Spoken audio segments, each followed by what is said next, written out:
Today on the podcast, we are talking all things memory. OpenAI recently released a new memory feature. Connor actually got early access to it from OpenAI because, as you know, we got the man with all of the inside scoops. He's got all the inside connections. He's getting everything that we hear about. He's getting it first.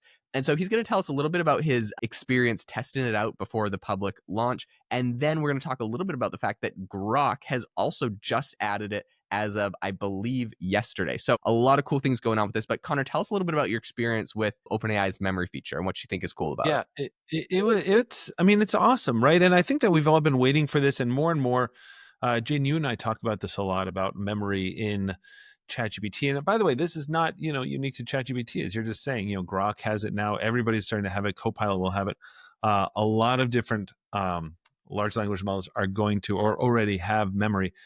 And it really is something very different. It doesn't feel like a feature. So I got early access to it. The funny thing is, Jaeden, as you probably know, so I go out and I do tons of work with organizations. And so I do demos across like every industry that you can possibly think of. I do a lot of talking and consulting with companies and all that sort of stuff. And so every company I go to is just wildly different, right? And so I can't have memory in that because it's like, wait a minute, I thought you worked in the pharmaceutical industry. I thought you worked in banking, right? So I have memory toggled off on my own ChatGPT. So I ended up getting another account and having memory on that. And it's been really cool, right? So what it does is that's different is that instead of you saying, hey, remember this ChatGPT, it'll just like start remember things persistently across chats. So really start to understand who you are and what you do. Now, a couple of things. First of all, this is potentially like the moat, right? I mean, we talk about, intelligence getting commoditized and everything like that. But in fact, if there's one tool that really knows about you and it's been your therapist and work companion and workout friend and everything else for the last year, it really knows you very deeply. That's a very hard thing. And sort of, in the same way, we talk about this as a human, right? I mean, or representing human behavior. You can't just like grab a new friend and that new friend has all the features of your old friend, right? They have a shared history with you. And so I think with memory, it's one of these things where the stakes are huge for the Geminis and OpenAIs and Microsofts and everybody else in the world who are trying to get you to stay on their platform. And this could be the thing. If this thing really feels like your companion, it knows you, it knows your preferences, it knows how to talk to you. You can just reference things and, shorthand. That's going to be huge in terms of having this as like a moat so that you're not leaving this and going to other companies. That's number one. So my one thing, I'll say this real quick, Jaeden, and then I want to kind of hear how you've been thinking about this. I think it works really well. The only challenge is that it's almost like a robot that's trying to become a human, where sometimes it pulls in things where I'm like, no, that's not relevant right now. It almost feels like it's trying too hard. Do you know what I mean? Like I would almost, and I like it, and it's going to get better and better. But it's one of these things where I'm like, oh, I'm doing this. So it's like, well, I know how you love to do this. I'm like, well, it doesn't have anything to do with that, So in a way, I'm sort of like trying to get the right balance of, it's almost like having a socially awkward friend who's like bringing up stuff that they know about you in the most, inopportune times. So that's what's interesting about it to me. Connor, why do I Just feel that like you're talking about me when you say that? This is like perfect, right? It's like dealing with a friend who just says the wrong thing on the podcast at just the wrong time. But that's the thing. Like, I think it's going to be really powerful. I think it already is really powerful, but I think it's going to have implications beyond what we're thinking right now. Okay. I love it. I think you're right. This is 100% a moat. And I want to show you something that I recently tested out with this. And every single person listening, this is the first thing you have to do to test out this memory feature. I want everyone to do this. Okay, whatever. I saw this as a Twitter post. I didn't invent this. And I can't even remember who. Actually, I do. I think it was, well, he might have stole it from someone else too, but I don't know if you ever follow him. It's called the Strip Mall Guy. He buys strip malls, I think, or like renovates them or works on them. I actually have no idea what he does, but it's the Strip Mall Guy. And it's like a business feed that I follow. He's got interesting economic stuff, whatever. This is what he said to do. And I loved it. Okay. He said, now that you remember everything I've typed, point out my top 5 blind spots. Oh my gosh. This was the most mind-blowing prompt I've ever given. And I'll give you guys a deep dive. I feel like you guys are like, this is a deep dive into my soul. So you guys are welcome. I don't know. Okay. Mine, it was like, said, okay, first of all, it's kind of cool because it gives a sum up of like who you are. It says, that's a powerful question. And the fact that whatever, okay. It says, based on everything you've shared and how you operate across business, personal life, here's your 5 things. Number 1, relentless productivity can mask burnout. I was like, oof. Like, like you really feel it with some of these. It goes into it. It's like you're a visionary who might leave others in the dust. And then it's like talks about how I might not be like good at bringing people on my vision. You use creativity to avoid vulnerability. And the way it explained it, I was like, I 100% do that.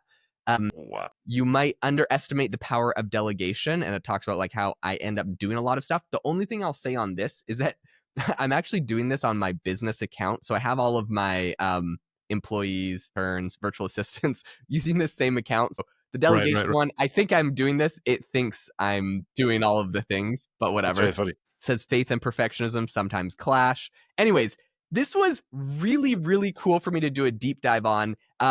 And it's like referencing everything I have chatted about this thing for like you mentioned, the last 2 years. There's so much stuff in there, and it was really, really spot on. So I thought that was so, so cool. That is absolutely incredible. By the way, it just sort of reminds me, as a side note, when people come up with these like really crazy things, like create the image of me as an action figure, or make your dog as a human, all that sort of stuff. I think it's really important for us to remember that it's not like that is a tool or a feature that ChatGPT or something else built in. That's just somebody coming up with this. In this case, strip mall guy either came up with it or stole it. But point being that it's not like, oh, have you seen that this has this feature? Guys, we have to remember that this is just only bound by your own imagination. Like if you can come up with stuff like this and put it online and share it, people will absolutely love it. So I think that that's really critical. But again, right away, we start to see like, well, what does memory do? Memory starts to understand you. And then once you have that in there and you've asked it for your 5 vulnerabilities, all that kind of stuff, guys, then you can do stuff with that. It's be like, hey, okay, so, every once in a while, like, let's do a weekly check-in, and, and then you can sort of like grab, ChatGPT, whatever, calendar, tasks and all that kind of stuff, and say like, hey, how am I doing on this? Let's talk about this goal or whatever. It's just really, really critical. And so I think that especially with memory, the interesting thing to me is, what does it mean when you are the questions I was getting a lot was like, what does it mean when you're like changing jobs? What does it mean if you have, all of a sudden you've changed relationships? What does it mean? Do you know what I mean? Like that's the kind of thing that people I think have to just be aware of. That's what I mean by sort of socially awkward. It just doesn't know. And then I've also heard, and I'm not sure I agree with this or not, Jaden, you and I were having some conversations with some pretty high level people recently about this, about, well, do people want their work life and personal life separated or not? I think no. I don't know, but that's just me. You know what I mean? Like I like to have my work life and personal life sort of integrated, because like that's what a work friend is to me, right? Like you and I work together, we're friends. Like this is kind of easy. Not everybody probably feels that way. I don't know. How do you see it sort of like going forward with like how it integrates?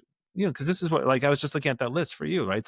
It's like faith, it's like your family, it's your work, all that sort of stuff. Do you like all that stuff integrated? Personally, I love it all mixed together. The only thing I would do differently is at this point, I'm like, gee, I need to kick everybody off of my ChatGPT account and just make it my ChatGPT account. So Right, like right. again, though, that's a genius for OpenAI, because anyone that's doing what I'm doing, where I just like have one account and I have like my interns that have like one or two like repetitive tasks, they don't have premium. I want them to have premium. Like, for example, I got one guy that makes my thumbnails for me, and I'm like, just use our account. Like, you need premium to make the thumbnails. You're not using it for anything else. Just like log into our account and use it, right? So everyone at like our office or whatever just has that one account for our marketing team, right? I guess like our developers at AI Box, everyone's got their own accounts, but like whatever. So I want my own account, which I think is smart. It's going to make more money. But yeah, I want everything integrated onto it. Okay, the thing that I also think is really cool about this story, OpenAI comes out, they make this feature. This feature is awesome. We've talked about some of the use cases. I was literally in the same camp as you, where I'm like, dang, this is the moat. ChatGPT has been running. I've been using it for a year. And I'll be honest, I've kind of migrated off of it for probably the last 2 to 3-ish months. And I've been using Grok instead. I just found it's really good. And then when this new feature comes out, I'm like, well, I have all my old chat history. And so I've actually been going back the last couple of weeks, or the last week since this feature came out, and also since their image features, probably the last couple of weeks. And I've been using ChatGPT a lot more, which is fun. So then today I was just on Grok and I was testing something out. And I said, like, I need podcast ideas. And this isn't actually something I needed. I just wanted to test out. They have this new workspace tool or feature. And I was like, oh, what's this? How does it work? I actually missed the news, but apparently yesterday, OpenAI or XAI added a memory feature to Grok, which is crazy to think that OpenAI adds it and literally 1 week later, Grok adds it. So, like, Amazing. OpenAI definitely hit that first, but like, that was pretty dang quick. And I was literally the person saying, like, this is their moat that's going to keep OpenAI ahead. Boom, Grok already rolls it out. But, anyways, before I saw this news, I was just testing out a different feature and I was like, I need podcast ideas. And it's like, I'd be happy to to your point where it's like the awkward friend that brings up things you didn't ask for, like in this case, I now that I understand it has memory, I'm like, okay, this is cool. But before I was like, wait, what the heck?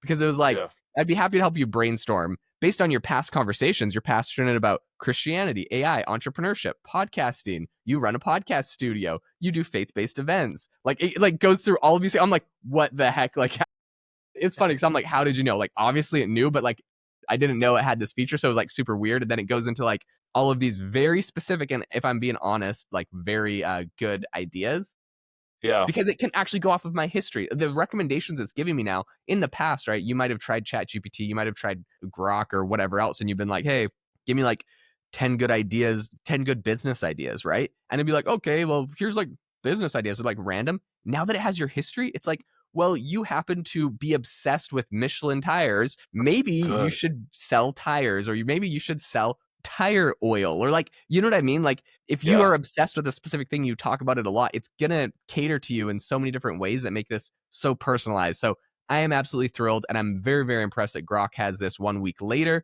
I'm still gonna keep using ChatGPT for their images because they're Yeah. crushing it Yeah. there, but I'm probably back to Grok for text now that it's got that memory integrated. This is amazing. Yeah. No, I'm telling you, like this is, and we should do an episode on Grok, Jaeden, by the way. Well, maybe that's for next time. But this is the thing about the memory thing. You're exactly right. Give me some ideas for this. And then it's no more like, no, but that's way off, that's way off. It's like it's gonna start at such a higher level. It's gonna be absolutely unbelievable. And just remember to you can sort of say, hey, remember this, remember this. And then there also, at least in ChatGPT, there's a temporary chat in case you're like, hey, now I'm gonna ask about, I don't know, something random for your friend or something like this, but you actually don't have that rash on your arm or whatever. So remember that there's that feature too. It's just super super helpful. Yeah, or like my wife and I share an account, and anytime we have like some sort of argument, and I'm like, how do I talk to my wife about that's going in a private chat? You know, I don't want her reading through my chat history of how I worked out and came up with a really nice response to it.